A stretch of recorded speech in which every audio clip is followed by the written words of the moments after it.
You're watching The Chef's Corner with Rob Williams on Fox 19 Now.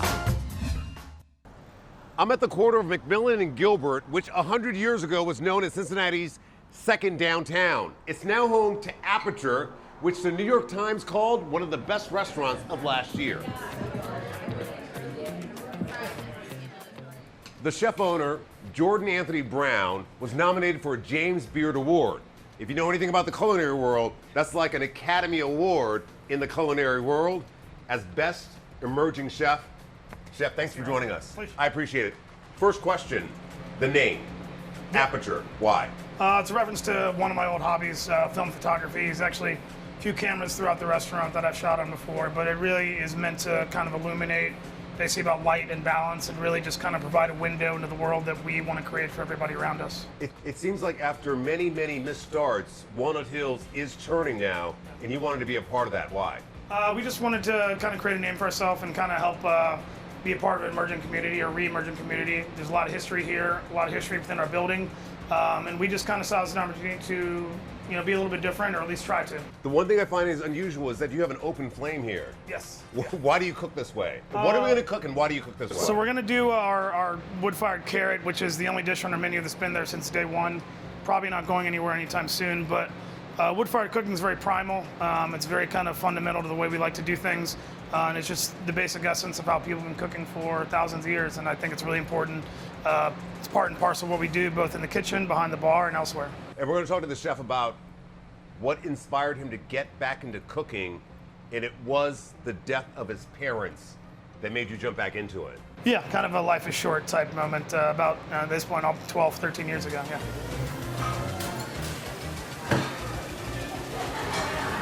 So what are we cooking up now? How's everything working? Yeah, it's great. It's great. We're going to heat up the carrot puree. Why do you think this dish has been on your menu from the beginning, unlike any of your other dishes? I think it's that element of surprise where it's, a lot of people say, how could a carrot taste like this? And that's kind of what we seek to do is create dishes that are familiar, but also a little bit, nostalgic a little bit too. When people leave your restaurant, what do you want them feeling?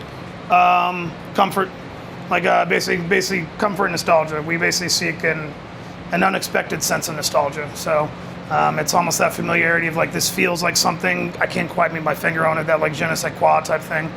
You said, if this is true, that if you would sit down for a meal, you would love to sit down with your grandfather, your father, you, and your son. Yep, yeah. Why? My grandfather actually outlived my father. He passed only passed 5 or 6 years.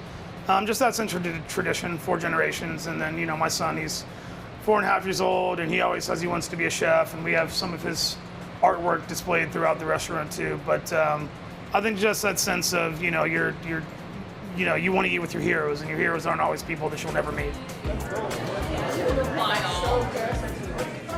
It seems like this path is different for someone who graduated from St. X. Perhaps so, but I think that's one thing about St. X that's great is that, I know plenty of people there that walk all different paths. I think that's a testament, frankly, to the school itself, where it's just they'll encourage you to do whatever you want as long as you put the work in. How does St. X help you do what you're doing today? Study skills, kind of the discipline to even just get ready to do the work to open a restaurant.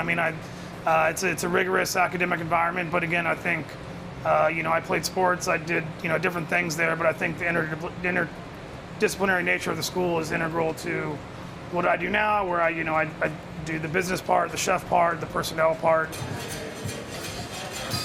You haven't been in town for 13 years. What made you want to come back and do this here in Cincinnati?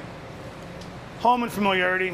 Cincinnati is one of those cities where, people leave and come back, people stay for a long time, but we use the word community a lot, and that matters here. There's other cities out there that, for all their value and they have a lot of things to offer, can be a little more transient. Cincinnati is a place where, I've had teachers from high school, people that, watched me grow up, come back and support me even though I was gone for, 15 years almost. So it is a true community. It's a city where people care about the city for the sake of it, not for any reason outside of that. In terms of all the home cooks watching at home, yeah. What kind of tip would you give them to be better in the kitchen? Just be humble and stay within yourself. Don't bite off more than you can chew, but also at the end of the day, if people were to think back about some of their favorite foods, whether it's a home or a restaurant, it's probably something very simple. It's the simplest recipes that usually go the furthest, and I think that's just find something that's going to be the most comforting to you and your family or you and your friends, and then push that just a little bit further each time you cook. If you were going to put love on a plate, what does that look like? Pasta every single time. Yeah, I don't know what pasta, if it's pasta, or if it's the winter, like a nice bowl of soup. Really? Soup is just something that my son loves it. He actually just got his tonsils out last week, so he's been eating a lot of soup. But it's an expression of I took the time. Things that are labor of love. It's like I took the time to make this for you. Love also is not about the dish. It's about the time that it took to put into it and who you're making it for. You said your son right now wants to be a chef. Yes. What do you do with him to encourage him to be a chef or discourage him from being a chef? Well, we'll get him in the dish pit eventually. He can come hang out. I want him to do whatever he wants. I mean, I think he just, his natural curiosity, as I found out a little bit older, learn what you want to do and do it to the highest of your ability, and that's all that matters. Yeah.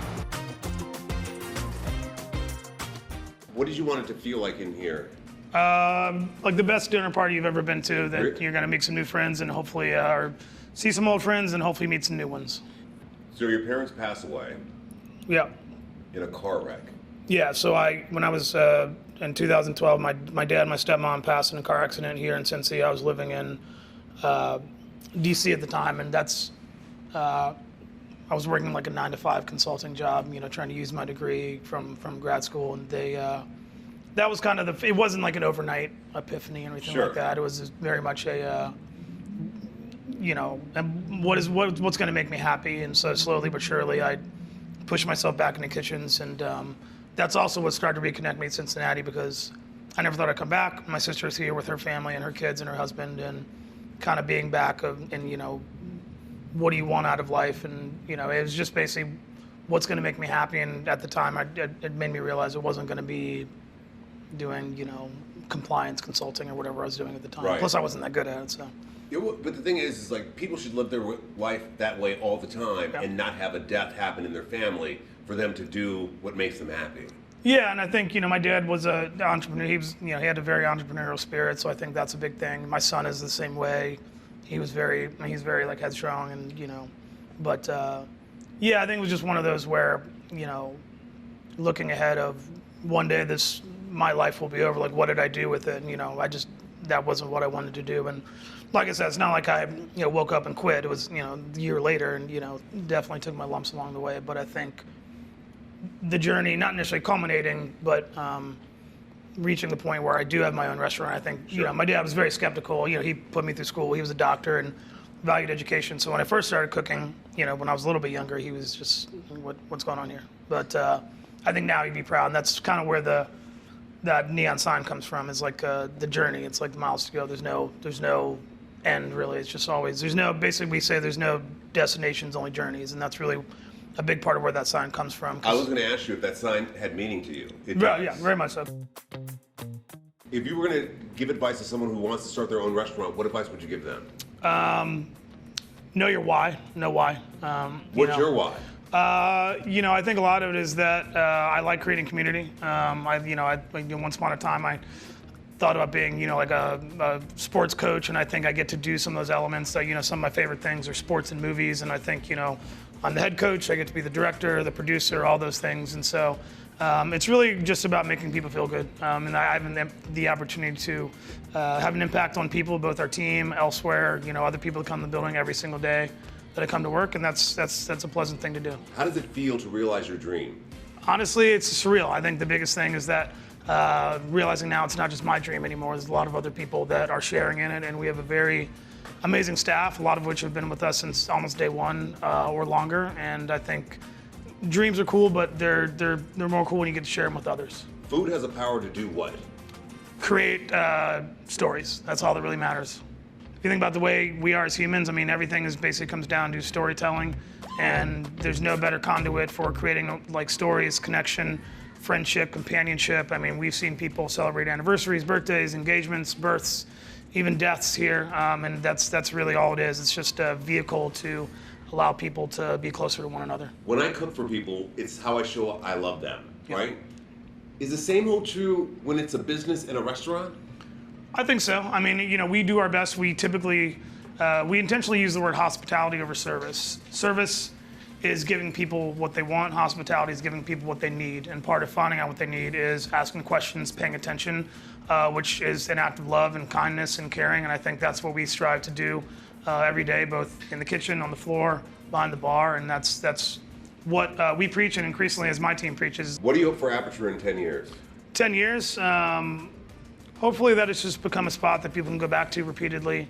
It's a spot that they can refer to their friends, family. We want to see the same people over and over. We actually had a couple recently who had been here last year for their 7th anniversary and came this year for their 8th. And you know, that's the type of thing where hopefully we'll see you for the next 8 or 9 as well. I love it.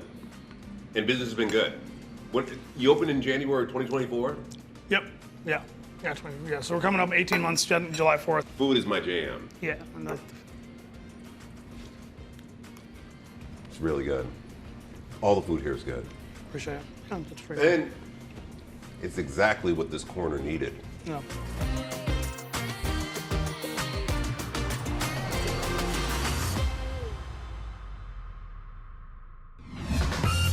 This has been the Chef's Corner with Rob Williams on Fox 19 Now.